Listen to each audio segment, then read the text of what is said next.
So I've got a little project today that I just started, and I kind of wanted to get a start on it before I started recording because I wasn't sure how my technique was going to work out. But I bought this piece of granite backsplash at the Habitat Restore, and I want to try doing a 3-block flapping to have some flat surface plates. They're not going to be very big. They're,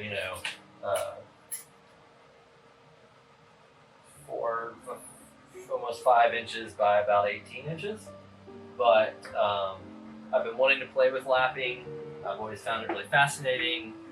If you look at principles of mechanical engineering and precision, it all starts with taking 3 pieces of something and rubbing them together until you have flat planes, and then you can do so many other things once you have flat planes. So I kind of wanted to play with that, learn a little bit about it, try to attempt to do it myself.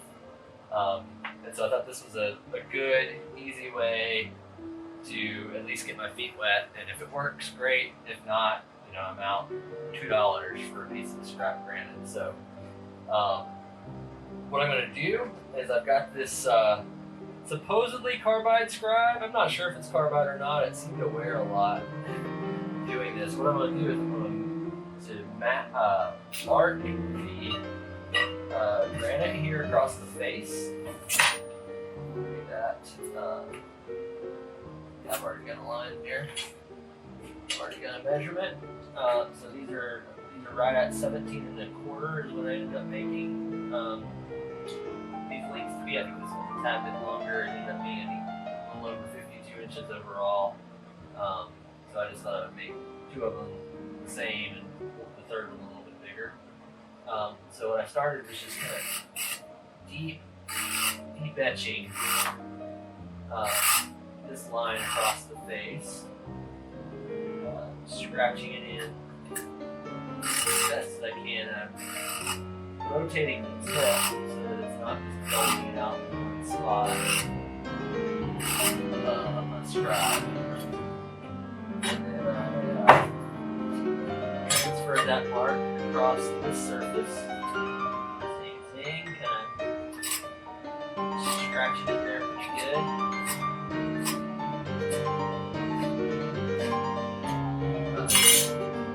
On the bottom this time, I did not do this side, the bottom side last time.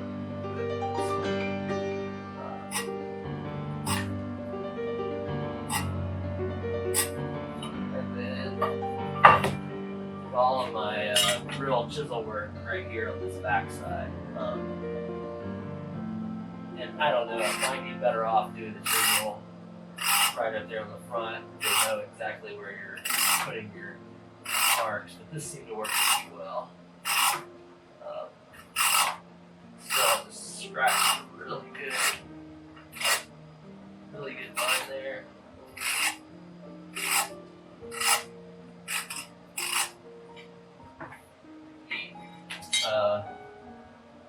And then I just started working on my way across it with this beat up old cold chisel. So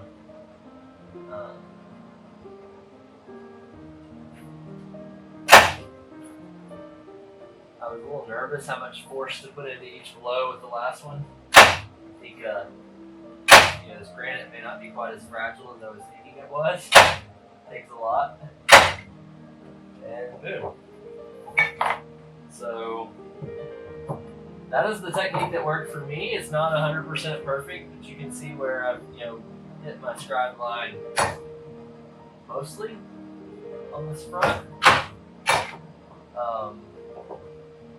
I've watched some really cool videos when someone takes an entire slab of granite and drills holes and then uses split wedges to really break off even just down to this thickness out of the big block. So I think this is sort of a minimum version of that technique. I don't have a lot of tools specifically for this, so this is kind of the best I could do with what I had laying around the shop. But it seemed to work really well. Got to get all the old sealant off that was installed with. That'll be my next step, and then I'll start rough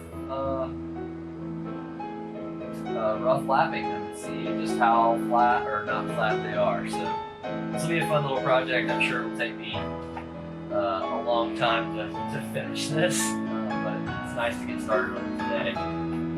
So anyway, that's how I cut up a piece of granite backsplash. I tell you, I was a bit surprised. I was just cleaning these. There's still a little bit of silica here and there on the edges, and just isopropyl alcohol in there, and pretty flat. They want to ring them together.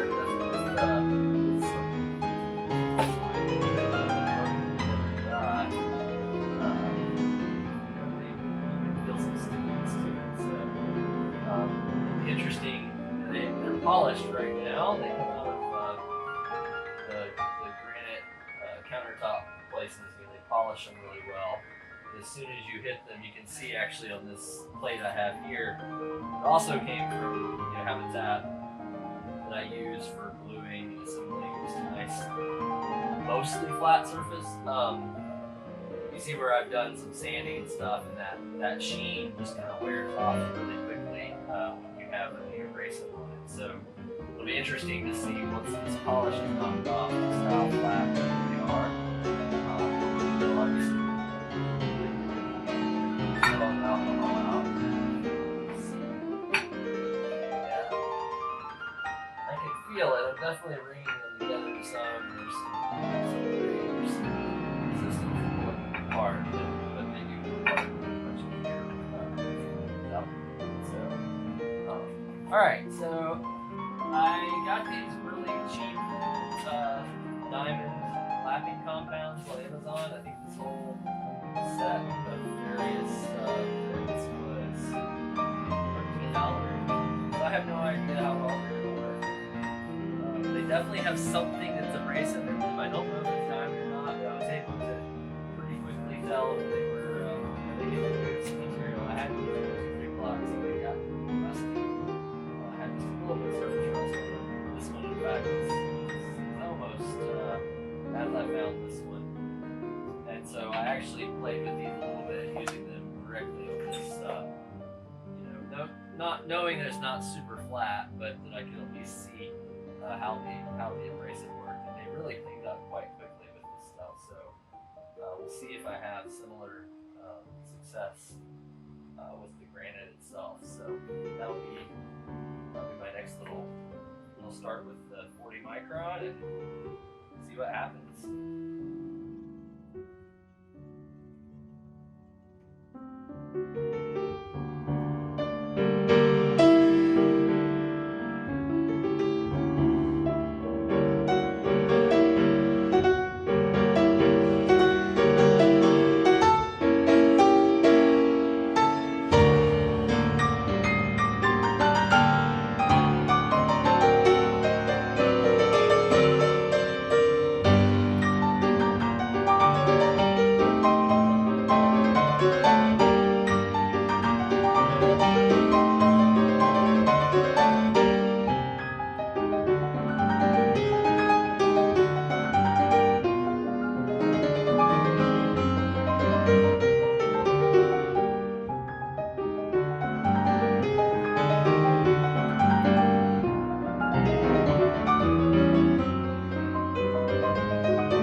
Well, I don't know that I really expected that.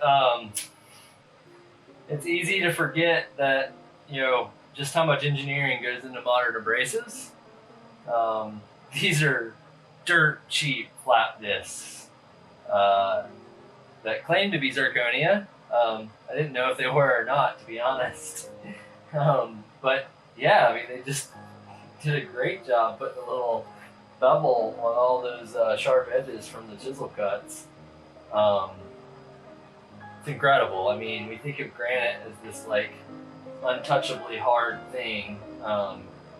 It's just nothing in the face of a good modern abrasive, engineered abrasive. Wow, quick work. By the way, this is by far the most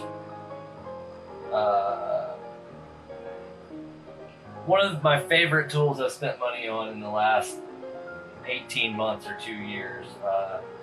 I bought this thinking it would help out with a few things. I use it constantly. Having worked and spent time in a real like production machine shop environment, you get used to having a 1/4-inch die grinder with a flat disc on it, or a Scotch-Brite wheel on it, right at your hand all the time. You pulling parts off the machine, you deburr them, you're done. This is that exact same experience without having to drag an air cord or airline around. It also has a lower speed setting and can take felt buffing wheels for those kinds of jobs. I've got some of the Scotch-Brite like abrasives. I've got some of the 3M roll-lock wheels for it. It's a fantastic tool. Almost everything I start in the shop, I end up grabbing this to knock the burrs off something, or get rid of some saw kerf pull from on a piece of wood. I use it constantly. So fantastic little device. The Milwaukee sander polisher. It's not brushless. I don't know why they didn't make it a brushless tool, but because it is it's a rather new tool. I think it may be just that they wanted, it's 8,000-ish RPM top speed, so it might have been a little tough to do brushless. But all in all, fantastic tool. Highly recommend. It's never far, it's always within reach, it seems like. So, and it certainly did a great job knocking this little bit off of this granite.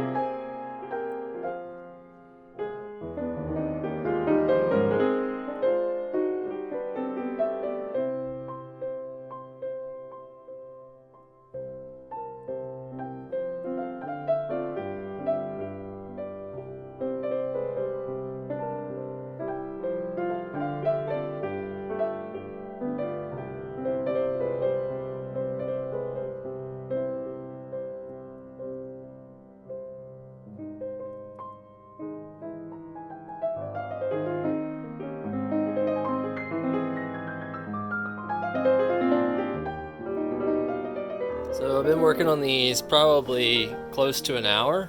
You can see that these two here have cleaned up really nice. And I've been doing, rotating through them. These two are really just like, I don't know that they're flat, but they're at least matched to each other. This one had a really big dip in the middle, so I've been lapping it. I also just took a sander to each end a little bit and took off a lot of the some bulk on these edges here, which allowed this continuous line through the middle to develop. But I still got these low spots here and here, so I probably got a significant amount of work ahead working this in. I can feel where I've taken out material with the sander in this area. It's just not as smooth as these two. So I probably don't want to do much more of that because it'll just turn into more work later on getting it smoothed out. So probably stuck lapping until these areas here fall in, still on the coarsest grit. So I'm not even moving up to any of the higher grits that will give me the good finish, good final finish. So yeah, just a little update. I may leave it for the day. I mean, it's fun enough, but it's a lot of work, and yeah, it's a little monotonous. So I may walk away for a little while, do something else, and come back to it as I have time. So, but I am excited about how far I got and how well the process seems to be working. Some of those things that I've been interested in for a long time, but just always a little afraid of for some reason. Kind of build it up in my head, I guess. You can see here, there's a little dip right here on this one, probably where whoever was edging this when they were building the countertop or backsplash just dug in a little too much with the polisher, or maybe there was a scratch they buffed out there. But otherwise, this thing is, I mean, it's really nice, really flat. So I'm excited to have a matched three block flat. So it's gonna be fun.